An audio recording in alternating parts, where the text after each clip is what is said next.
Iga. Hi everyone. We will start with questions in English first, and then we will move on to national language. If you have questions in English, please raise your hand. Any questions in English, please raise your hand. Craig, off you go.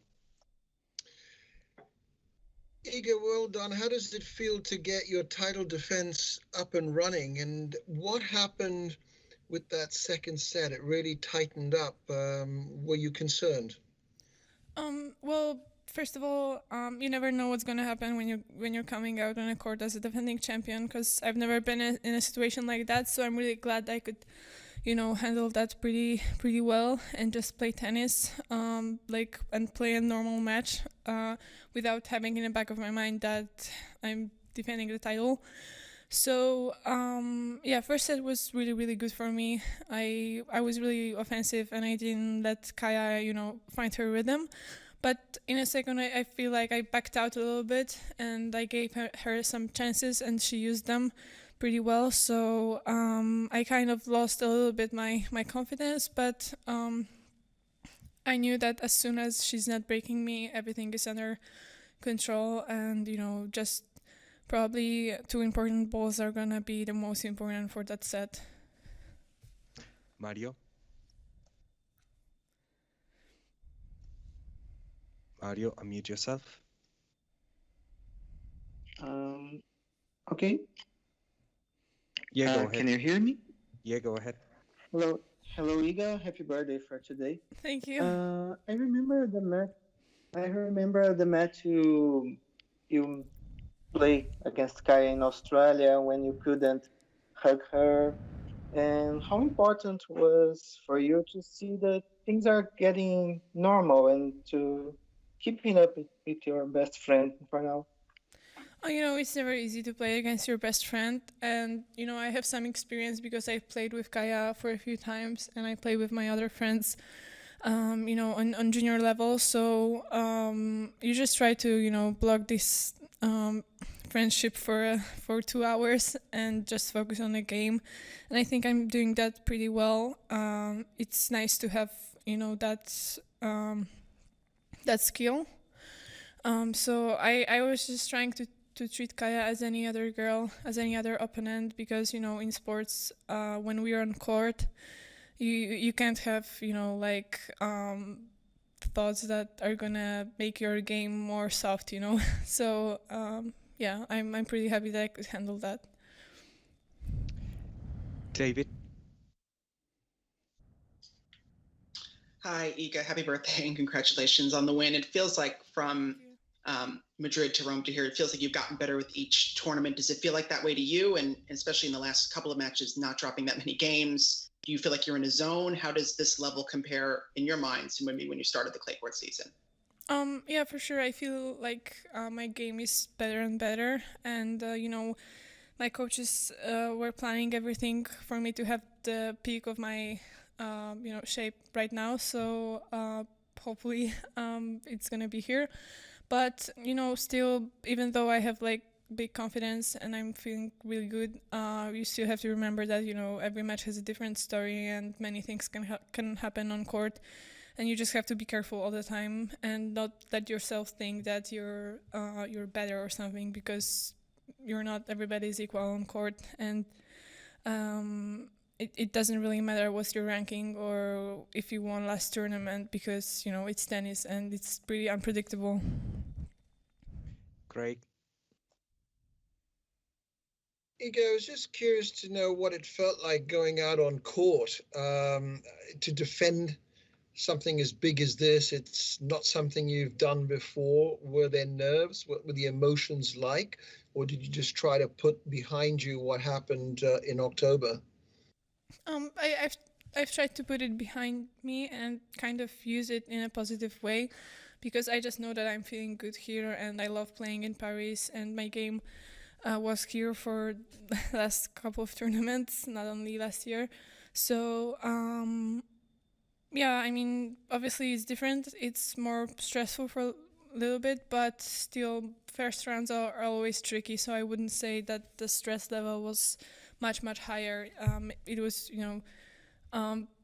I had to basically just do a little bit of more work mentally to stay focused, just on tennis and on tactics and on the things that we are, doing on practice. And yeah, it was good. So hopefully next matches are going to be easier from that mental side. Arthur?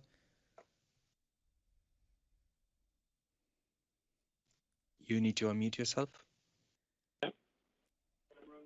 Can you hear me? Yeah. Hi.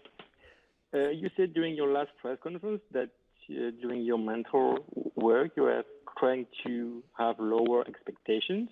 And I was wondering if with your psychologist, you are trying also to work the media relationship and the press conferences, especially since you won here. I didn't hear the last part of the question, the most important one. Sorry. If you work on your media and press relationship with your psychologist. I've never felt like I need to work on that because that is pretty natural for me.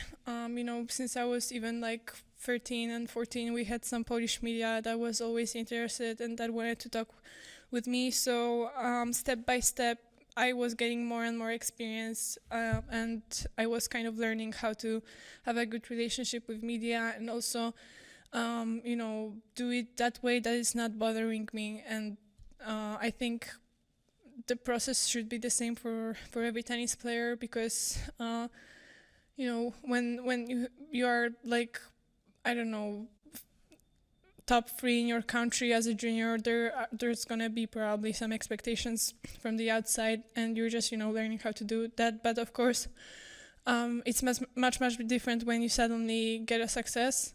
But it's just important to find a balance, and we are actually working on that. To find a balance to sometimes just go offline and not have like too many factors coming in, and just sometimes enjoy little things and not think about expectations or other obligations. And in my opinion, just having a good relationship in media, it can help you, because if I'm gonna have a problem or something and I'm gonna tell you that I'm not comfortable talking with that, if we're gonna treat each other with mutual respect, I think everybody can benefit from that. So yeah. Questions to Maini? Hi, Iga. A few weeks ago, you said you were still working on hooking to Rafa. I was wondering what it was like to hit with him the other day. It was great. It wasn't a surprise because I had to prepare and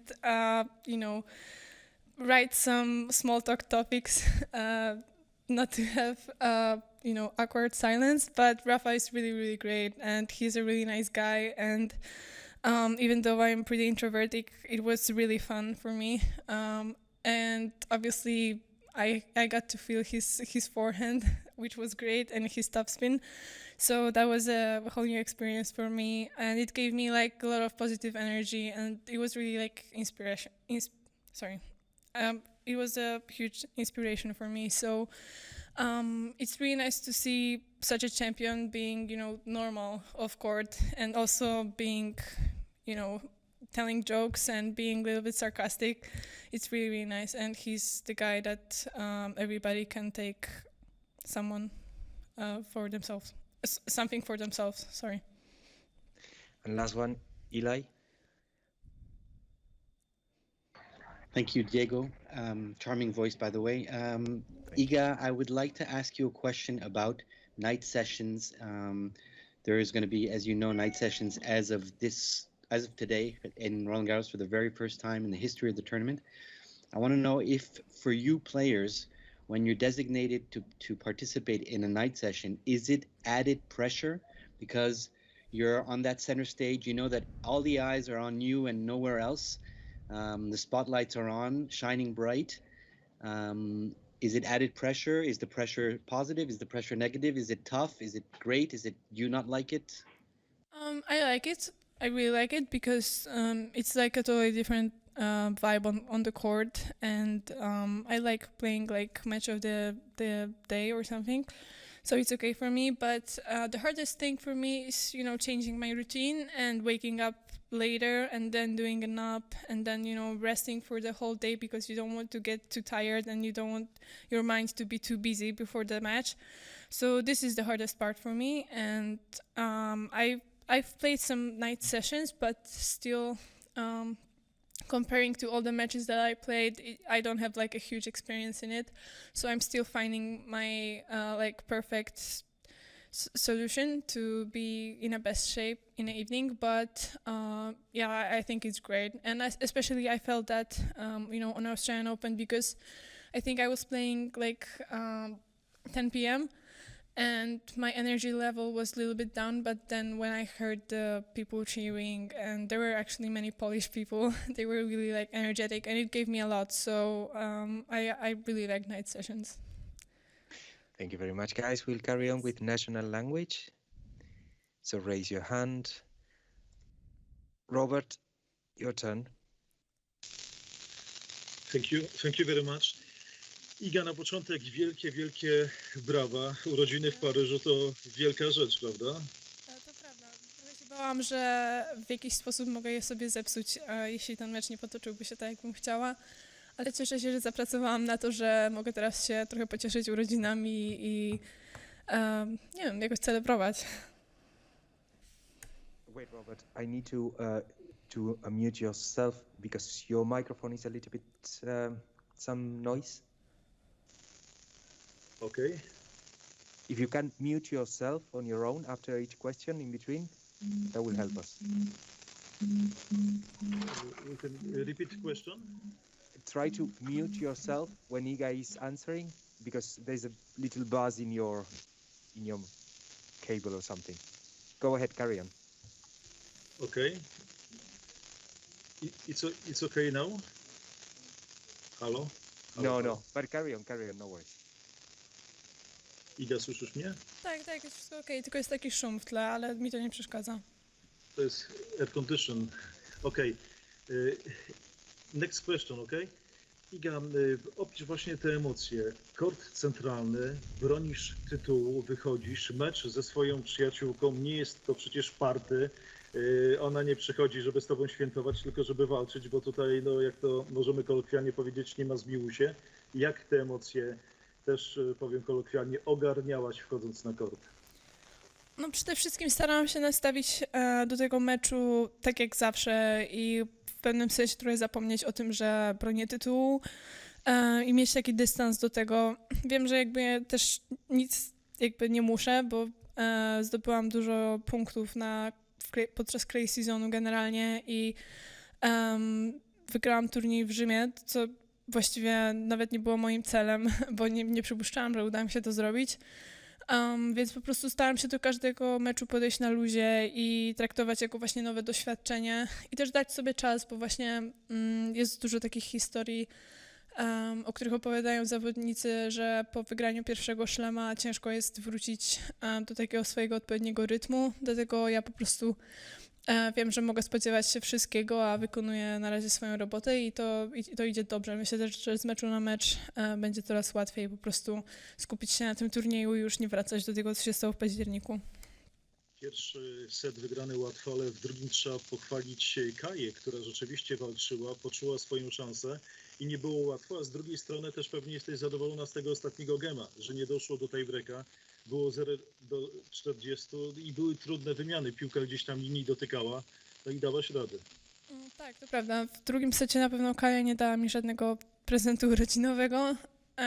Właściwie wykorzystała wszystkie swoje szanse, jakie ja też jej trochę dałam, bo trochę się wycofałam w tym drugim secie. Nie byłam już tak dokładna jak w pierwszym i nie miałam cały czas inicjatywy. Więc to oczywiście jest taka rzecz, która jest do poprawy i myślę, że będąc świadomym tym, to właściwie można to bardzo szybko zmienić w przyszłych rundach, a tak właśnie jak mówiłam, Kaja wykorzystała swoje szanse i ona gra bardzo szybko, potrafi grać bardzo płasko, te piłki są ciężkie do odebrania. Wiadomo, że przy takim stylu gry czasami ta piłka wejdzie, czasami nie, bo zawodniczka podejmuje duże ryzyko, ale no właśnie w tym drugim secie bardzo często jej wchodziło i ciężko było już się obronić z tych niektórych jej ataków. Ale właśnie cieszę się, że w tych decydujących piłkach byłam solidna i zdołałam ją przełamać w tym ostatnim gemie. No, na pewno na niego trochę byłam bardziej uparta w tym ostatnim gemie i właśnie te wszystkie równowagi i przewagi były ciężkie mentalnie i ja zdołałam właśnie wygrać te najważniejsze punkty. Iga urodziny, a więc jeszcze powrócę do celebracji. Jedna sprawa, to mam nadzieję, że twój team tak profesjonalny, tak zawodowy spełnił twoje oczekiwania. Może coś powiesz, choć ty pewnie niczego nie potrzebujesz, bo wyglądasz na szczęśliwą dziewczynę. I druga sprawa, jak odebrałaś, że mistrzyni Wimbledonu śpiewa, nie wstydzi się, nie krępuje się, odśpiewała ci na korcie centralnym 100 lat. Szczerze mówiąc, byłam w szoku. Wiem, że ciężko jest tak śpiewać, bo ostatnio Maciek miał urodziny u nas w teamie, chyba dosłownie 4 dni temu i ja zastanawiałam się właśnie, czy nie zacząć przypadkiem śpiewać, ale uznałam, że to raczej będzie nie śpiewanie, ale fałszowanie, więc podziwiam za odwagę. Ja nie mam takiej odwagi przed mikrofonem i no generalnie bardzo dziękuję, no bo naprawdę to są takie momenty, które zapamiętuje się do końca życia. A team? Last one, please.